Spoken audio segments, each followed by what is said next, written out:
Hello guys, आपका मेरे YouTube channel the lawyers advice में आज फिर स्वागत है। जैसा कि मैंने पिछले वीडियो में आपसे कहा था कि मैं शीघ्र ही कोई नया वीडियो लेकर आपके सामने उपस्थित होऊंगा, तो आज मैं पुनः आपके सामने उपस्थित हूँ। पिछले वीडियो में मैंने आपको फौजदारी की वकालत से संबंधित जो महत्वपूर्ण बातें या प्रारंभिक चीज़ें थीं वो समझाने का प्रयास किया था। आशा है उससे आप लाभान्वित हुए होंगे। पिछले वीडियो में मैंने आपको बताया था कि आईपीसी, सीआरपीसी और एविडेंस ये तीनों एक्ट ऐसे हैं जो एक फौजदारी की वकालत के लिए बहुत ज़रूरी हैं और जो नए अधिवक्ता आते हैं उन्हें इसका ज्ञान होना चाहिए। उसके बिना आप आगे नहीं बढ़ सकते। तो फौजदारी की वकालत के संबंध में तो मैंने आपको थोड़ी सी सूक्ष्म जानकारी दी थी जिससे लाभान्वित आप हुए होंगे। आज मैं आपको दीवानी से संबंधित कुछ बातें बताना चाहता हूं। ऐसे अधिवक्ता जो अभी न्यायालय में आए हैं और दीवानी यानी सिविल साइड में प्रैक्टिस करना चाहते हैं, उनके लिए मैं बताना चाहूँगा कि उन्हें सबसे पहले किस चीज़ की जानकारी होना चाहिए। उनके लिए मैं कहूँगा कि law, pleadings, convincing and drafting की पूरी जानकारी उन्हें प्रारंभ में ही कर लेनी चाहिए, क्योंकि इसके बिना वो सिविल साइड में वकालत करने में अपने आप को असमर्थ पाएंगे। और ऐसा नहीं है कि ये तीन चीज़ें हैं उसे देख के आप परेशान हो जाए, कुछ नहीं, ये आपको प्रैक्टिस से बड़ी आसानी से समझ में आ जाएंगी। और मैं आज आसान भाषा में आप प्लीडिंग्स के संबंध में आपको बताना चाहता हूँ कि प्लीडिंग्स क्या हैं, प्लीडिंग्स में क्या क्या समावेश किया गया है, ये सब मैं आपको बता रहा हूँ। प्लीडिंग्स में देखिए आता है बात पत्र यानी प्लेंट और डब्ल्यूएस यानी रिटन स्टेटमेंट। इसके अंदर जिन बातों को, जिन तथ्यों को समाहित किया जाता है वो पार्ट ऑफ प्लीडिंग्स होते हैं। जैसा कि बात पत्र में आप अपने किसी प्रॉपर्टी के संबंध में अगर कोई डिस्प्यूट है तो उसके संबंध में आप जो तथ्य लिखते हैं वो पार्ट्स ऑफ प्लीडिंग है। इसी प्रकार प्रतिवादी गण अपने प्रतिवाद पत्र यानी रिटन स्टेटमेंट में जिन चीज़ों को लिखते हैं, जो अपना आधार लिखते हैं कि किस लिए वादी को ये अधिकार पैदा नहीं है, वो भी पार्ट्स ऑफ प्लीडिंग्स हैं। इस प्रकार दावे और जवाब दावे में जिन चीज़ों को आप सम्मिलित करते हैं वो पार्ट्स ऑफ प्लीडिंग। दावे व जवाब दावे के अलावा अन्य कोई मौखिक कथन जो पार्टीज करती हैं या उनके अधिवक्ता करते हैं वो पार्ट्स ऑफ प्लीडिंग्स नहीं है। यानी इसका मतलब ये हुआ कि जो चीज़ें लिखित में दावे और जवाब दावे में दी गई हैं मात्र वही पार्ट्स ऑफ प्लीडिंग रहेंगी। औरल जो चीज़ आप या आपके प्लीडर्स कहेंगे वो पार्ट्स ऑफ प्लीडिंग्स नहीं होते। वो उन पार्ट्स ऑफ प्लीडिंग्स को साबित करने के लिए आप या आपके अधिवक्ता कहते हैं। इसके अलावा आप ये देखेंगे कि पार्ट्स ऑफ प्लीडिंग्स में दावे जवाब दावे के अलावा भी कोई चीज़ें शामिल होती हैं। जी हाँ, उसमें और भी चीज़ें शामिल होती हैं, जैसे कि आप याचिका प्रस्तुत करते हैं तो याचिका के तथ्य या मेमोरेंडम ऑफ अपील जो होती है उसे भी आप प्लीडिंग्स में शामिल कर सकते हैं। इसके अलावा मेमोरेंडम ऑफ आपत्ति जो यानी ऑब्जेक्शन जो होता है वो भी इसके अंतर्गत आता है। तो ये पार्ट्स ऑफ प्लीडिंग्स हैं, ये बहुत ही महत्वपूर्ण हैं, आपके दावे और जवाब दावे का आधार हैं। इन्हें बहुत सोच समझ कर लिखिएगा, क्योंकि सारा दारोमदार पूरे दावे और जवाब दावे का इसी पर आधारित होता है। न्यायालय इन्हीं अभिवचनों के आधार पर इशूज फ्रेम करता है और इन्हीं के आधार पर आपको बाद में एविडेंस देकर इन तथ्यों को साबित करना होता है, जिसके आधार पर न्यायालय द्वारा बाद में अपना निर्णय सुनाया जाता है। अब इसमें भी मैं आपको एक चीज़ बता दूं कि अभिवचन कैसे होने चाहिए। देखिए, अभिवचन जो है आप ऐसे ना लिखें जिनमें कोई विरोधाभास हो। यानी एक चीज़ आप कहीं लेके आए और उसी लाइन में आप उसके विरोध में कोई बात लिख रहे हैं, तो ये ऐसा नहीं होना चाहिए। अभिवचन बहुत ही स्पष्ट होने चाहिए, उसमें कोई विरोधाभास नहीं होना चाहिए। उसमें संयत व तर्कसंगत तथ्यों को समावेश करें आप उसमें। ऐसा नहीं है कि कोई भी चीज़ लिखें, केवल संयत और तर्कसंगत जो तथ्य हैं उन्हें ही आप शामिल करें। अभिवचन, इसके अलावा आप अभिवचनों में जो अभिवचन आप लिख रहे हैं वो पैराग्राफ के रूप में डिवाइड कर लीजिए। बहुत छोटे छोटे पैराग्राफ बनाइए, लंबे पैराग्राफ मत बनाइएगा, उसमें आप खुद भी उलझ जाएंगे और अदालत भी पढ़ने में उन्हें मतलब परेशानी महसूस करते, इसलिए उन्हें छोटे छोटे आप पैराग्राफ में डिवाइड कर लीजिए और हर पैरे में बहुत ही स्पष्ट जो सार होता है वो निकल के आना चाहिए। इसके अतिरिक्त अगर आप और देखेंगे कि अभिव्यंजनों में और क्या हो, तो ऐसी चीजें आप शामिल करिए जो आपको आगे जाकर उसमें संशोधन कराने की आवश्यकता ना पड़े। क्योंकि सबसे बड़ी दिक्कत ये होती है कि आज अगर हमने अपने दावे या जवाब दावे में कमी छोड़ दी और कल को जब हम संशोधन कराने के लिए न्यायालय में जाते हैं तो न्यायालय आसानी से उसकी परमिशन नहीं देता है।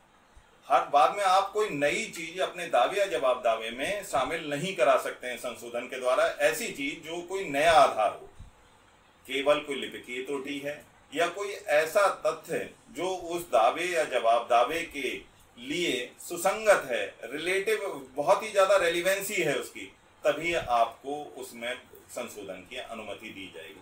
तो इसलिए हम ऐसा पहले से ही पूरी तैयारी करके रखें कि भाई हमें आगे संशोधन ना कराना पड़े। हाँ, इसके अलावा एक चीज और है कि during the pendency of the plaint अगर कोई नया तथ्य आता है और उस दावे के लिए जरूरी है तो उसके लिए आप संशोधन करा सकते हैं और न्यायालय उसकी अनुमति आसानी से दे देता है।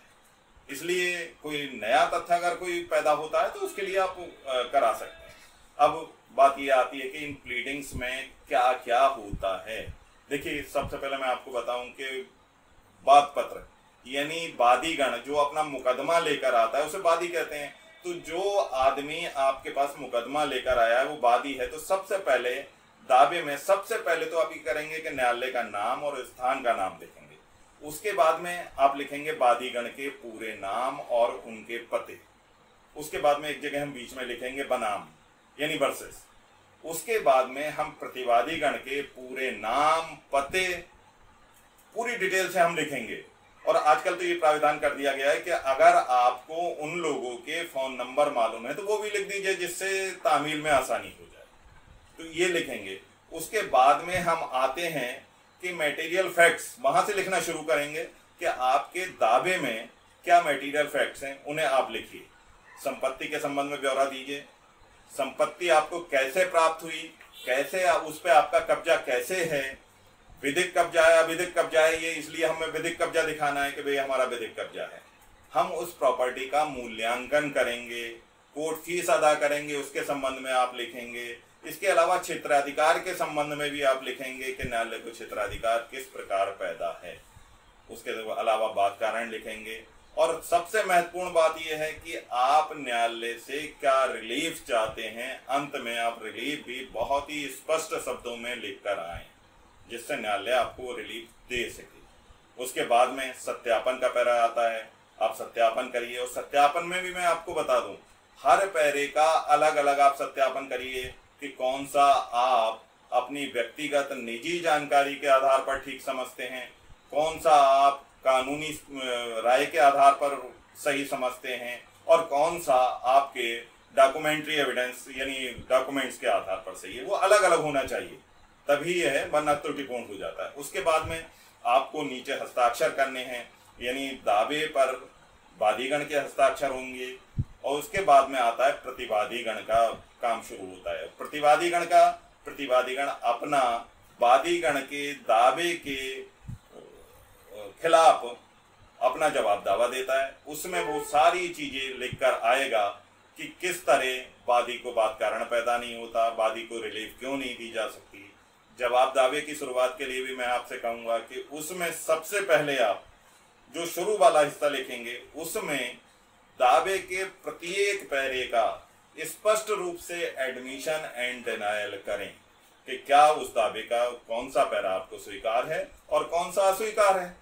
स्पेसिफिक एडमिशन एंड डिनायल के बाद आप एडिशनल प्लीज लिखेंगे और उस एडिशनल प्लीज में आप ये लेकर आएंगे कि किस तरह वादी ने गलत बात पेश किया है, उसे बात कारण क्यों पैदा नहीं होता, उसे क्यों रिलीफ नहीं दिया जा सकता है, आपका उस प्रॉपर्टी में क्या राइट है। ये सारी चीजें आप लेकर आइए। या कोई मान लीजिए किसी विधि से वो बाधित है तो उसके संबंध में भी आप लेके आइए कि इस एक्ट से बाधित है, इस विधि से बाधित है, इसलिए ये चल नहीं सकता। आप ये भी देख सकते हैं कि न्यायालय को जुडिक्शन है या नहीं है, इस संबंध में भी आप कहकर आइए।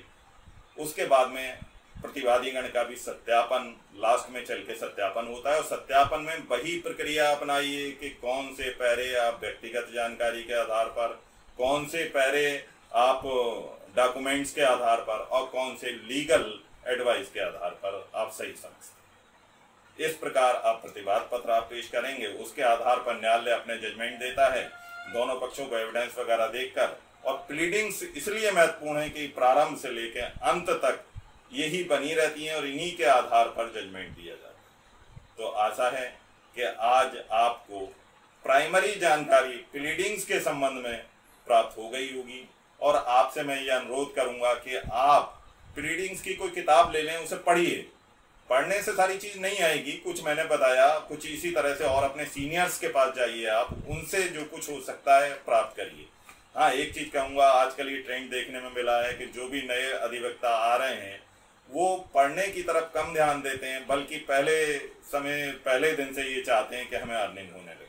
तो देखिए, ऐसा नहीं है। एक सफल अच्छे अधिवक्ता के लिए जरूरी है कि वो किसी सीनियर के सानिध्य में जाकर कुछ वर्षों तक प्रैक्टिस करे, तो उसे बहुत कुछ मिलेगा। क्योंकि बिना गुरु के तो किसी भी क्षेत्र में सफलता मिलती ही नहीं है। इसलिए मैं आपसे ये कहूँगा कि आप भी किसी अच्छे अधिवक्ता को अपना गुरु बनाइए, उसके सानिध्य में कुछ समय काम करिए, और जितना उससे ज्ञान ले सकते हैं ज्ञान प्राप्त करिए। उसके बाद में आप अलग बैठकर अपनी सफल प्रैक्टिस कर सकते हैं। धन्यवाद। आपसे अनुरोध है कि आप मेरे चैनल को सब्सक्राइब करें, लाइक करें, और बेल आइकन को जरूर दबाएं, जिससे आपको इसी प्रकार के और लाभकारी वीडियो प्राप्त हो सके।